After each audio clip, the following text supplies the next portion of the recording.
Estamos começando a nossa live de hoje, eu agradeço e aumentou os 628 mil inscritos no meu canal, muito obrigado mesmo, e sempre digo, você gosta do canal, do conteúdo, das lives, das entrevistas, da perspectiva que nós temos sempre analítica, crítica, propositiva, indique para uma amiga, uma amiga, é muito fácil, canal do YouTube, Marco Antônio Villa, diga para ativar o sininho com suas notificações, colocar like no que vocês gostarem e usar como vocês muito bem fazem, a página dos comentários. Postamos hoje uma excelente entrevista com o deputado Alessandro Molon, líder da minoria na Câmara dos Deputados, né? Um deputado bastante atuante, analisando, né, todas essas questões do Bolsonaro, do bolsonarismo na Câmara, do voto impresso, o tal voto impresso e tudo aquilo. Uma entrevista bem legal, vocês vão gostar, tenho absoluta certeza. E vem das últimas entrevistas que nós postamos, né, que tem entrevistas que tem bastante conteúdo, vídeo, a penúltima com o padre Júlio Lancelotti, colocando questões que me parecem fundamentais sobre a Cracolândia, como tratar a população de rua, o que significa, eu fiz uma questão para ele, porque eu tinha ouvido isso no Jornal da Cultura um dia que ela estava, numa reportagem que apareceu uma entrevista dele, falava da autonomia, né? Coloquei essa questão, acho que são questões muito importantes e uma temática que é para todos sempre, como enfrentar essa questão, especialmente num país tão desigual como o nosso, em plena pandemia, numa crise terrível como nós estamos vivendo, né? Lembro que nós criamos o clube é uma coisa muito bacana, todo final de semana nós estamos agregando, colocando mais conteúdos, mais informações, né? E tenho certeza aí que vocês que já estão no clube estão gostando, e você que não está, clique lá, pega todas as informações, é uma coisa bem bacana, sabe? Clube dos membros, né? Você clica, tem o emoji, tem os selos, tem uma série de informações e de um conteúdo exclusivo, além do conteúdo que nós disponibilizamos aqui no nosso canal. Lembro também que no Twitter podem me seguir pelo Vila Marco Villa, no Instagram, @Marco Antônio Villa Oficial, e na plataforma de curso www.cursodovilla.com.br. Lá vocês encontram todas as informações sobre os 3 cursos que nós estamos oferecendo, ou seja, História Política das Constituições Brasileiras, História da Ditadura Militar no Brasil, o que é fascismo. Basta, portanto, acessar www.cursodovilla.com.br. Natural que hoje teve sessão da CPI, eu vou rapidamente tocar nesse assunto, mas a sessão mais polêmica será amanhã, com certeza. O assunto é a repercussão de ontem, né? Daquele passeio patético dos tanques, ou daquele tanque lá soltando fumaça, de óleo diesel, né? Foi realmente ridículo, patético, de República Bananeira. Foi triste, muito triste, porque envergonha, inclusive, creio, as próprias Forças Armadas por aquele espetáculo, triste espetáculo, né? Além do cerne, do mais importante de tudo aquilo, que era para amedrontar o Congresso Nacional num dia de uma votação que o Bolsonaro achava importante. Não há nenhum problema em relação ao voto. O curioso é o seguinte, não há nenhum problema, ele arruma o problema. E onde há problema, ele não enfrenta o problema, né? É curioso como é que funciona uma cabeça nazifascista, genocida e perigosíssimas instituições como a do Bolsonaro, porque onde há problema, ele não sabe enfrentá-lo, porque não tem capacidade para tal, nem grupo, não tem equipe, time para poder enfrentar as questões. E aonde não tem problema, ele cria um problema, para um meio de desviar as atenções dos problemas existentes que ele não consegue resolver. É assim que funciona, em linhas gerais, uma liderança como essa aí do Asmodeu Bolsonaro. Então, hoje, a repercussão, só falando nisso, do assunto, das falas dele, e ele disse, Arthur Lira, né, presidente da Câmara, que ia respeitar o resultado. Tal. Até ontem eu comentei no Jornal da Cultura, lá estava, que quando eu vi aquela declaração dele, eu achei um verdadeiro absurdo. Não cabe o presidente da República dizer que vai aceitar uma decisão como se fosse uma benesse, né? Uma decisão do Congresso Nacional, e da Câmara, no caso em particular, é uma decisão da Câmara, ponto final. Cabe ao presidente da República aceitá-la. Onde já se viu que ele tem um poder, como se fosse uma espécie de poder moderador, que ninguém sabe o que é, né? Vide a Constituição terrível de 1824, os artigos 98, 99, 100, 101, o 99 em especial, aquele que fala que a pessoa do imperador é inviolável e sagrada, né? É uma coisa horrorosa, tal, né? E no meu curso História das Constituições Brasileiras eu discuto, exponho essa Constituição. Bem, aí ele falou, não, eu vou respeitar, tal. Primeiro, era um absurdo o que ele estava dizendo. Segundo, né? A questão é que ele não ia cumprir, ele é um homem que não tem palavra, é um criminoso, é um marginal. Ele é sócio do Adriano, aquele que foi executado e até hoje não esclarecido o que aconteceu com a polícia militar da Bahia. Né? O governador da Bahia tem um compromisso de esclarecer aqueles fatos. Ele foi executado ali claramente, e todos os tudo que a reconstrução, né, o exame, depois o corpo dele foi simplesmente executado, porque era um arquivo vivo e tinha de desaparecer. Né? E por causa das vinculações, em especial com Bolsonaro e toda a sua quadrilha. Né? Então, o Arthur ele acreditou que ele ia respeitar o resultado. Hoje de manhã, ele já disse o oposto, né? Para a sua caterva, né? Para aquele grupo de fanáticos, gente pobre coitada, gentalha, né? Gentalha, né? Gente da pior espécie, e aí ele aproveitou e já deu o seu recado. E ele faz uma cara de pensador, ele se esforça para dar ar de inteligente, porque nem ar de inteligente ele consegue fazer, né? Tamanha precariedade intelectual desse criminoso. Mas, por incrível que pareça, vide como as nossas instituições naquele momento estavam frágeis, um criminoso como esse chegou à presidência da República. Então, ele faz aquela cara e disse que atacou outra vez o ministro Barroso, mentiu, dizendo que os deputados votaram contra o voto impresso com medo de processo e medo do ministro Barroso, né? Portanto, desqualifica tanto o deputado como o ministro da Suprema Corte, que no momento preside o TSE, né? E voltou a dizer que as eleições não são confiáveis. Né? E a mesma coisa que ele vive e vai continuar falando isso. Enquanto a democracia brasileira, a sociedade civil, tem o dia 12 de setembro, que é importantíssimo como manifestação. Enquanto não tiver uma resposta dura, ele vai avançando naquele sistema que eu sempre disse, 2 passos à frente, 1 atrás, 2 à frente, 1 atrás, e assim sucessivamente é o que ele está fazendo, até o momento que tiver um confronto radical e último com o Estado Democrático de Direito. Ele perdendo, vai ter de renunciar, porque evidentemente ninguém fará processo de impeachment, ele vai ser enxotado da presidência da República. Mas esse é o cenário, é o desenho. Então, ele vai continuar avançando, ele não vai parar e dar volta atrás, porque aonde ele chegou não tem mais espaço de retorno. E, por outro lado, ele sabe que precisa radicalizar como meio de, aparentemente, mostrar que tem algum poder, não tem, mas principalmente criar um clima que atrase o período, o momento da sua prisão. Porque é inevitável. Agora eu vejo todo mundo falando, fico satisfeito, eu não penso que eu tenho desagrado, não, mas eu fui o primeiro a dizer que toda essa estratégia era o medo da prisão, né? O medo dele ser preso. Papuda ou Bangu 8. Eu sempre brinco que ele vai para Bangu 8 porque ela vai encontrar os amigos e fica mais fácil, inclusive, o contato com os quadrilheiros da cidade do Rio de Janeiro. Afinal, parece que tudo lá é permitido. Então, a questão que se coloca é que ele vai continuar desqualificando o sistema eleitoral, a democracia, os poderes constituídos e vai continuar com essas ameaças. Por exemplo, dia 25 de agosto, dia do soldado, né? Então, já vão fazer manifestações em Brasília, já vão. E parece que no dia 7 de setembro, isso vai ser um problema, porque o PT disse que também queria fazer manifestação no dia 7. Bem, mas eu vi alguma coisa aí que os criminosos bolsonaristas, os nazifascistas estavam querendo fazer uma manifestação no dia 7. Ele vai buscar algum tipo de provocação muito forte ainda esse ano. Aguardem. Registre. Marco Antônio Villa não costuma errar, me desculpe, sem ser pretensioso, mas ele vai buscar um confronto ainda duro esse ano.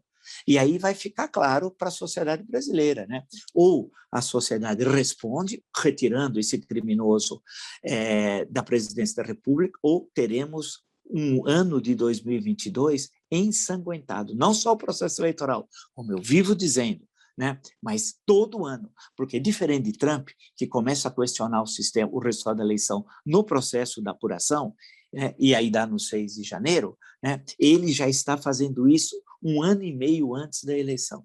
Em suma, ele está criando todo um clima de tensão. O que vai acontecer? Vai ter choques em cartórios eleitorais, em zonas eleitorais, né? Vão atacar partidos políticos, vão ameaçar políticos, nós teremos uma eleição marcada pelo sangue. Para que nós tenhamos uma eleição que o Brasil precisa, democrática, republicana, discutindo programas, alternativas para o difícil momento que nós vivemos, uma condição é indispensável. Você vai me perguntar qual? Bolsonaro não pode estar na presidência da República, ponto. Caso ele esteja na presidência da República, e obviamente sendo candidato à reeleição, ele precisa criar o caos, o tumulto, ensanguentar o país. Isso vai ter um efeito econômico devastador para o Brasil. Devastador, porque ninguém vai pôr dinheiro num país que tem um louco na presidência, como disse o deputado Alessandro Molon no meu canal, assista a entrevista. Ninguém vai pôr dinheiro. O ano de 22 vai começar as pressões também sobre a tragédia da política ambiental, aumentar, porque ela já tem, sobre a política ambiental brasileira. Isso vai afetar as exportações brasileiras. Ele vai criar uma situação insustentável. É melhor resolver esse problema agora do que resolver lá na frente, sobre o risco de jogar o Brasil num confronto que nós nunca tivemos na história do Brasil republicano. Registrem. Não é brincadeira isso que eu estou dizendo. Então, ele disse assim também que se for empichado, se tiver um processo, ele não sai do Palácio. Ou seja, ele não respeita a decisão do Congresso Nacional, porque nesse caso seria por crime de responsabilidade e o processo de julgamento pelo Senado Federal sob a presidência, no julgamento do presidente do Supremo Tribunal Federal. Bom, como reza a Constituição. Ele diz que não sairá. Então, perceba, ele diz que não cumpre as leis, não cumpre a Carta Magna, a lei maior. Ele continua falando isso e as pessoas estão aceitando passivamente. Ele está dizendo, ó, se tiver impeachment, eu não saio. Se tiver eleição, eu vou perder, eu não aceito a derrota. Também ele não sai. Ao falar que não sai por impeachment, por uma derrota eleitoral, o que ele está dizendo? Que ele vai dar um golpe de Estado, meu Deus do céu, é impossível não entender. Porque ele vai dizer, impeachment? Não, não saio. Eleição? Não respeito o resultado das urnas. Então ele vai dizer, eu vou ficar aqui. E para ficar aqui rasgando a Constituição é golpe de Estado, ou não? Ou não? Então, né? É muito óbvio. E aí ele vai precisar do apoio, evidentemente, das Forças Armadas, não sei se terá, tenho algumas dúvidas, das PMs, isso terá, das polícias militares, e de grupos paramilitares, né, milicianos, tal qual as milícias chavistas. Então, nós estamos nos aproximando, como eu já cantei a bola, de uma Venezuela de sinais ideológicos trocados. É isso. O cenário, mas nós estamos passivamente vendo isso. É como se fosse um filme que nós não pudéssemos atuar sobre o filme. O filme você pode gritar, xingar, etc., mas está passando na tela. Né? Numa peça de teatro, você pode, de alguma forma, o público ter algum tipo de intervenção nesse teatro aberto meu aqui, que eu estou falando aqui. Então, a questão que se coloca, nós vamos agir como se estivéssemos no teatro. As nossas aspirações têm que ser demonstradas aos que estão lá no palco. E demonstrar de que forma? Dizer não ao Bolsonaro. É isso. Ele disse que não sai pelo impeachment e não sai derrotado nas eleições, portanto, ele vai impor uma ditadura, ou não? Se não tem impeachment, não respeita o resultado eleitoral, é só isso. E voltou a falar essa questão. E interessante que nós estamos regressando, eu até toquei nesse ponto ontem, acho que eu toquei, porque eu não sei se eu falei antes, conversando lá com os amigos, antes de começar o Jornal da Cultura, ou se falei no jornal, mas há um momento falei, acho que no jornal, um momento da ditadura militar. Agora, hoje eu vi a expressão linha dura. Olha, eu não vi a expressão linha dura há 30 anos, sinceramente, né? No noticiário político. Porque linha dura era uma expressão que se usava ali nos anos 70 e início dos 80, com aqueles setores que não queriam a distensão de gás ou abertura de Figueiredo. Eram aqueles identificados com os porões, com os torturadores, como no episódio Silvio Frota, 12 de outubro de 77, ou já no governo Figueiredo, no episódio Rio Centro. Compreendido? Então, eram os chamados porões, e era a chamada linha dura. Hoje, eu vi a expressão linha dura, meu Deus do céu, nós demos um salto para trás de 2021 para 1981, mais ou menos. Então, lá voltamos para o Rio Centro, mais ou menos. Naquele episódio, em abril, lá, quando iam explodir a bomba, ia ser aquela tragédia, e ainda bem que deu tudo errado, né? Porque seria um morticínio que iam fazer lá no Rio de Janeiro. E era a extrema-direita, a linha dura. E voltamos a falar em linha dura, quase 40 anos depois. É um negócio assim Inacreditável, inacreditável. O significado disso tudo. E o pior, que ele vai radicalizando e continuará radicalizando o Bolsonaro, o registre, e a sociedade dá respostas muito tímidas. Ontem mesmo, na votação, né, lá o PSDB é ridículo. Né? O PSDB já tem uma bancada desse tamanhinho, tem lá pouco mais de 2 dúzias de parlamentares, cada vez menos, né? Menos gente, né? E ainda se divide, a maior parte ainda, inclusive, apoia o Bolsonaro. Ridículo. Esse é o PSDB, que ganhou a eleição de 94 no primeiro turno, 98 no primeiro turno, 2002 perdeu no segundo turno, 2006 perdeu no segundo turno, 2010 perdeu no segundo turno e 2014, na sexta eleição consecutiva, perdeu no segundo turno. Então, olha, um partido que tem um desempenho desse, hoje, é uma coisa pálida, não tem importância nenhuma, e ainda vota com o Bolsonaro. E o Partido Novo? Os liberais da bancada, os liberais, tem um ali que é patético, um rapaz ali que eu vejo, ele é patético, né? Ele é nazifascista, se diz liberal. Ele, na verdade, ele tá lendo Minha Luta, a capa é Stuart Mill, mas quando você abre, é o Minha Luta, do Adolf Hitler. Mas a capa, para enganar, do pseudo-liberal e dos pseudos-liberais brasileiros, é o Stuart Mill. O cara fala, puxa, ele está lendo o Stuart Mill, hein? Caramba, é um liberal mesmo. Aí, quando abre, não é para enganar. Ele está lendo Minha Luta, do Adolf Hitler. É isso. Porque esses são falsos liberais, evidente. Evidente. São falsos liberais. São falsos liberais. Que liberais? Eles estão aí, com essa gentalha corrupta, gente que é um sujeito que vota com o Bolsonaro participa do genocídio, é copartícipe, é coautor. É responsável. Sim! Né? Que liberal é esse que é responsável por um genocídio? Alto lá, tem uma vergonha na cara. Mas também o Partido Novo foi ridículo. Mas, por outro lado, se você examinar a votação, eu estive examinando, olhando, tal, é interessante, coerência mesmo, eram de poucos partidos que votam fechados, ou o Partido Social Cristão, que é essa coisa tenebrosa, ou também PT, PSOL, que votaram com unanimidade. Tem lá a Rede, mas só tinha um também. Já fica difícil, né? Mas o que é interessante notar é que, tudo bem, disse que teve várias pressões, né, para obrigar o deputado a votar com o Bolsonaro, liberação de verbas do orçamento, ameaças, tal, mas ainda há um contingente ali que deixa todos os democratas e republicanos preocupados. Por quê? Porque a temperatura vai aumentar. O Bolsonaro vai continuar colocando lenha na fogueira. E isso aí pode tirar o cavalo da chuva. Né? E não vai faltar motivos para desmoralizar a sua gestão e mostrar que ela é incompetente, ela é corrupta, ela é genocida. Vide, por exemplo, o depoimento hoje da CPI. O depoimento da CPI, do laboratório da ivermectina, primeiro o laboratório anterior, com outro nome que eles compraram, era do Carlinhos Cachoeira. Eu não me lembrava, sinceramente, confesso a vocês, eu não me lembrava mais de Carlinhos Cachoeira.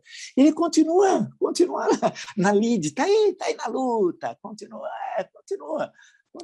Ele é inacreditável. Originalmente, aí compraram, mudaram de nome, fizeram não sei o quê, aumentaram mais de 10 vezes o lucro com essa ivermectina, que não tem nada a ver com a Covid. Nada, com a Covid-19, todo mundo sabe. E eles pagaram os anúncios de uma tal organização, acho que Médicos pela Vida, ou algo parecido, uma associação aí. O negócio, eles pagaram. E ele falou que pagou. Né? O representante, que era um pobre coitado, que está lá o dono do laboratório, que ficou milionário. Teve lucros fabulosos. Eu estava vendo aqui que os lucros já foram fabulosos o ano passado, e esse ano, até julho, proporcionalmente teve mais lucros que o ano passado. É uma mina de dinheiro. Né? O ano passado teve mais de $500 milhão. É uma loucura o lucro fabuloso. Agora, a CPI destacou hoje alguns pontos interessantes. Uma, a questão de indiciar o Bolsonaro por charlatanismo e curandeirismo, acho que é correto, tal, né? E isso, claro, politicamente, em termos penais, provavelmente não vai dar em nada, tal, mas isso politicamente demonstra que ele é um charlatão e um curandeiro, né? Então, isso em termos políticos tem resultado.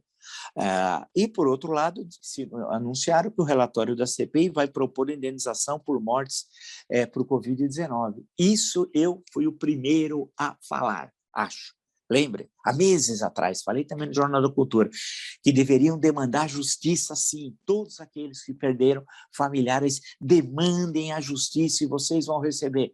E foi colocado pela CPI que depois vão ter de demandar esses laboratórios que tiveram lucros bilionários e que as pessoas tomaram esses remédios sem saber e orientados por médicos financiados pelo laboratório e morreram. E morreram. É um negócio assim inacreditável, inacreditável. E a tranquilidade com que as pessoas... O Quinteto Incitatus, estava lá os 5 palermas. Aqueles 5 palermas ali da CPI, é ridículo. Um deles, o do Rio Grande do Sul, que não sabe falar, o pobre coitado, que tem, né, problemas seríssimos, cognitivos, aquele que não sabe ler. Arvade, University. A revista francesa, a François, é Francesoir. Já teve Paulo Brossard, hein? Agora tem um elemento desse. Ainda fez uma acusação covarde ao senador Otto Alencar, que nem estava presente, inclusive estava com Covid, estava participando da sessão lá na Bahia, lá na Bahia e tal, dizendo, olha, ele recomendou tomar esse remédio, era uma coisa descontextualizada, fora do momento, e a pessoa também não estava, o seu colega não estava lá. A gente baixa, o Roberto é ridículo, patético, medíocre. O bolso estupro, Ceará, acorda, Ceará! Ceará que, putz, lembrar de participação em 1817, 1824, lembrar da família Alencar, pô, Ceará, lembrar do Dragão do Mar, Ceará. Poxa, e podia listar um monte de gente, lembrar de humanistas como Rodolfo Teófilo, Ceará. Agora tem o bolso estupro. Que isso, Ceará? Acorde! O bolso estupro hoje, falando um monte de sandice. É inacreditável, dá nojo. Eu tenho nojo do Quinteto Incitatus, desses 5. Eu tenho nojo, né? Uma vergonha, gente da pior espécie. Né? E ainda se dizem cristãos. Eu gosto quando eles falam em nome de Jesus, Deus no comando. Que humanidade tem aí? Humanidade do genocídio? Que caterva, né? Bem, a caterva voltou a falar um monte de bobagens, e eu assistindo tudo aquilo. Agora, é importante isso, essa questão da indenização. E vão ganhar, sim. Entrem na justiça, se não ter recursos, vão na Defensoria Pública. Isso é muito importante, muito importante. Vocês perderam, puxa vida, seus entes queridos, muitas vezes o arrimo, aquele que sustentava as famílias. E esse Quinteto Incitatus apoiando o genocídio. Vergonhoso, dá nojo, desculpe usar essa expressão pela segunda vez, mas eu tenho nojo dessas pessoas, nojo, porque são copartícipes do genocídio, copartícipes, uma vergonha. Então, vendo tudo aquilo, passando por aquele cenário hoje, amanhã vai ter Ricardo Barros, se é que ele comparece, ele pode querer fugir, né? Nessas horas, é igual o tenente-coronel, né? Valentão, o Elcio, é o Valentão, valente, mas na hora de depor na CPI pede um HC. O mesmo STF que ele xingava, queria que fechasse, ele pede um habeas corpus. Agora, que militar é esse que para depor numa CPI tem medo? Eu pergunto, e numa guerra? Se esse homem tem medo de depor numa CPI, o que seria esse homem numa guerra? Vocês já imaginaram que oficiais estão sendo formados pelo Exército Brasileiro, pelas Forças Armadas Brasileiras? Que oficiais? Esse se aposentou com 42 anos de idade, teve uma década de trabalho. Sabe por quanto ele recebe por mês? R$23 mil. A reforma da Previdência com os militares foi severa, hein? Foi nada. Foi com o seu Zezinho, com a dona Maria, mas não para essa gentalha. E ainda que não tem coragem de depor. E vimos lá tudo que ele estava falando, como mentiu. Amanhã vai estar o Ricardo Barros. Esse daí é um homem perigoso. Se você um dia vê o Ricardo Barros, especialmente se você é do Paraná, porque ele é deputado por lá, tome cuidado, hein? Olha o bolso, Ricardo Barros está passando, olha o bolso, homem perigoso. Eu quero ver. Esse daí já tem mutreta de há muito. As mais recentes, por exemplo, do governo Temer. Vamos ver as empresas que têm um pé lá no Paraná, de medicamentos, e as relações que elas têm com esse cidadão, esse elemento. Ele é um elemento, ele tem capivara, ele não tem currículo. Então, amanhã nós vamos ter... E aí, esse é líder do governo. Estava na parada golpista ontem. Na parada golpista, eu identifiquei e falei isso para vocês. Então, o cenário é que as contradições vão acirrar. Ele vai voltar com essa história de voto impresso, tá? Mas o próprio presidente do Senado já disse que isso aí, o Pacheco, isso aí está fora, que quer falar uma palhaçada dessa, tá? Então não adianta. Mas eles vão tentar, mas agora vai ser difícil. E eles vão inventar um outro móvel de luta. Eles vão inventar um outro problema que não existe, para não enfrentar os problemas que existem. Essa é a estratégia do criminoso. Essa é a estratégia do criminoso. Então, por esse cenário aqui, a tendência é de radicalização. Ou seja, a resposta tem de vir. Não acreditem naqueles, porque tem gente ainda, cada vez menos, é claro, mas tem, que acha que Bolsonaro respeita compromisso, que respeita a Constituição, o Estado Democrático de Direito. Não, ele caminha para o golpe. E ele está dando passos sempre à frente. A palhaçada de ontem é palhaçada para nós, para qualquer pessoa de bom senso. Mas para ele, com a sua mente doentia, ele é um doente, registre, ele acha que aquilo lá foi uma maravilha. Aquele tanque quase explodindo, que é uma vergonha, hein? Se achar que se o Brasil for invadido, ser defendido por aquela gentalha, nós somos dominados em questão de horas. Porque, veja, Forças Armadas para ser aquilo é patético. Aquilo não defende ninguém. Aquilo é ridículo.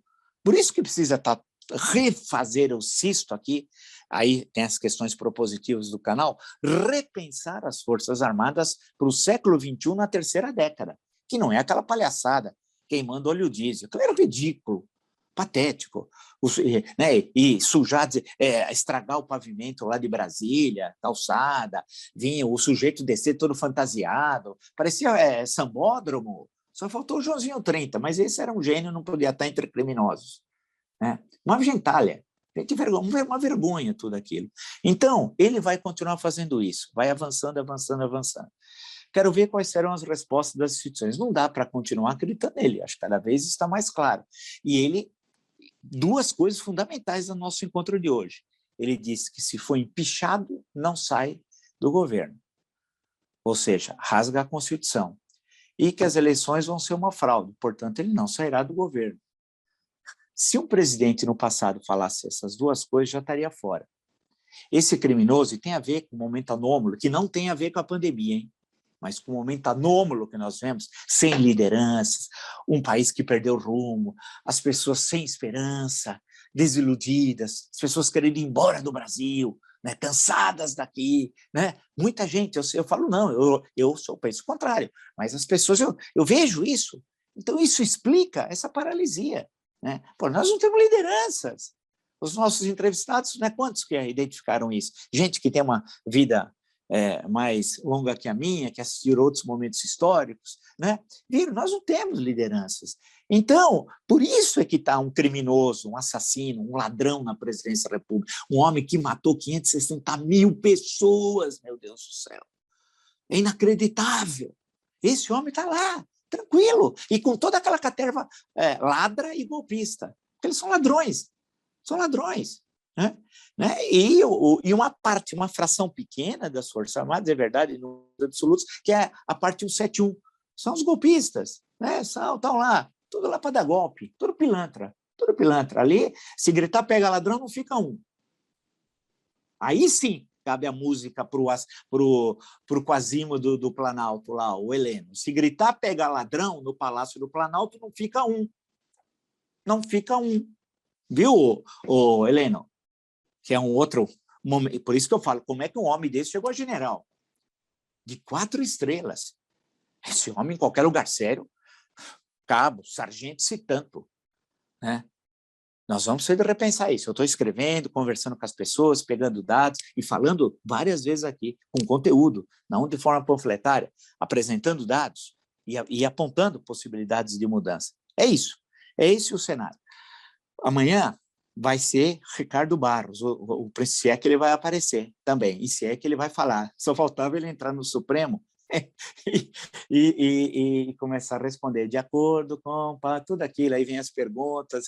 Ricardo Barros, que país é esse? Hein? O Paraná também já teve melhores quadros do que ter Ricardo Barros. Mas não é só o Paraná, São Paulo também, Rio, Minas, Pernambuco, Ceará, Rio Grande do Sul. Não é um problema de um estado, é um problema, infelizmente, do Brasil. Se você gostou dessa e de tantas outras lives no meu canal e está entre os 628 mil inscritos, muito obrigado mesmo. Indique a um amigo ou uma amiga o canal que você gosta das entrevistas, da perspectiva que nós temos, analítica, crítica, propositiva. Canal do YouTube, Marco Antônio Villa, diga para ativar as notificações, coloca like no que vocês gostarem e usar. Vocês muito bem fazem a página dos comentários, né? Lembro também, postamos hoje a entrevista do deputado Alessandro Molon.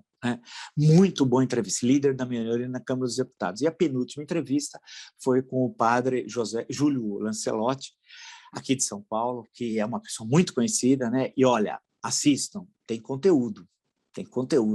E tem uma análise de uma metrópole como São Paulo, é quase que um sociólogo sem o querer ali, né? Só na vivência de ver São Paulo, viver a tragédia de uma metrópole que tem tantas desigualdades e que poderia enfrentá-las e vencê-las. Mas aí precisa ter proteção social, que ele toca muito. Assistam. Criamos o clube, super legal, clube de membros, vocês vão gostar.